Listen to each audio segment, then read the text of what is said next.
gonna start with 8 to 10 pieces of paper cut at 6 inches high and 4 3/4 inch wide.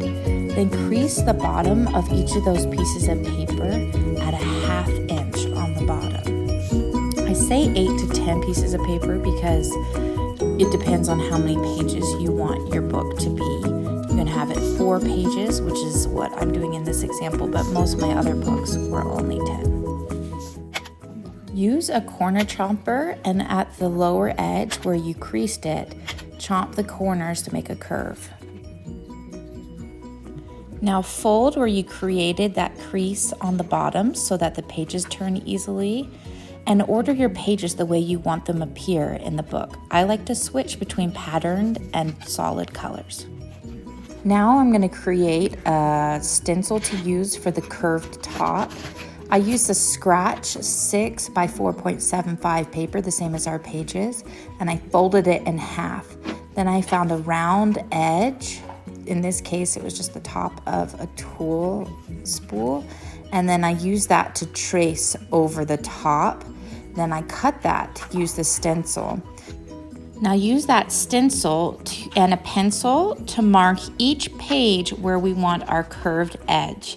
You'll just cut that edge to make it that round popsicle shape. Now we're going to create a pocket for page 2.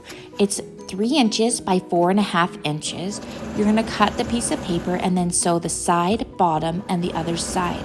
That way we can stick a piece of paper in there as a little message.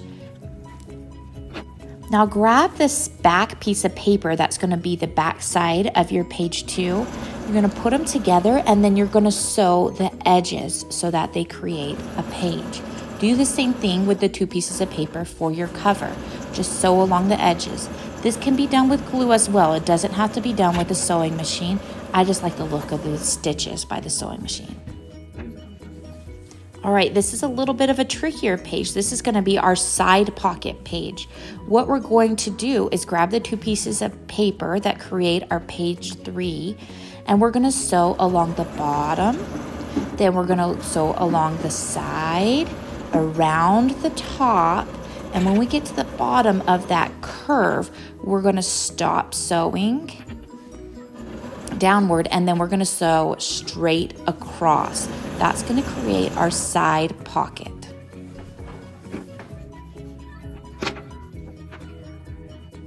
Now here's how we created the back page. We're going to grab our 2 pieces of paper for the back page. We're going to put glue down on the back side. I just used a liquid Elmer's glue, and I'm going to put it all over the page. Then I'm going to put my popsicle stick and place it where I want it to go and put the front piece of paper onto the page. Now we're going to sew around the popsicle stick. I start on the bottom edge and sew in towards the popsicle stick until the sewing machine kind of slows down because it's too high of a tension there where the popsicle stick is.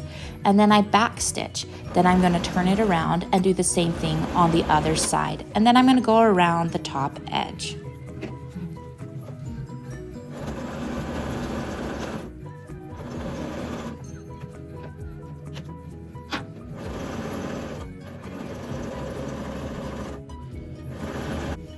All right, now cut a ribbon and test it to make sure that it's big enough to tie around your booklet.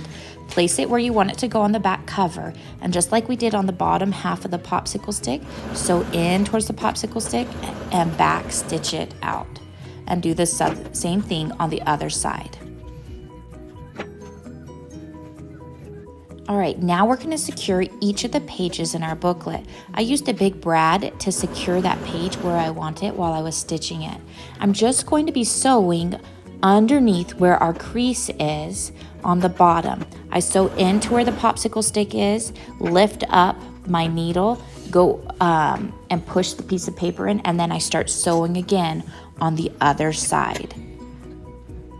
Now, if you wanted to do an extra page, like I said at the beginning, 8 or 10 pieces of paper, you can add it at any order you want, but just keep sewing in on the bottom edges until you have each of the pages attached. I used a circle punch where our pockets are to create a little tab area where we can pull out our messages, and you can easily see that there is a message in there for you to pull out. Next, I created our inserts for our messages into our pockets. I just eyeballed this to see what size I wanted it to be, and I cut them and rounded the edges and put them in there. You can decorate your book any way you want on the cover. It doesn't have to be just for a Father's Day. It can be for a summer photo book if you want it to be. I hope you enjoy the project. Let me know if you have any questions.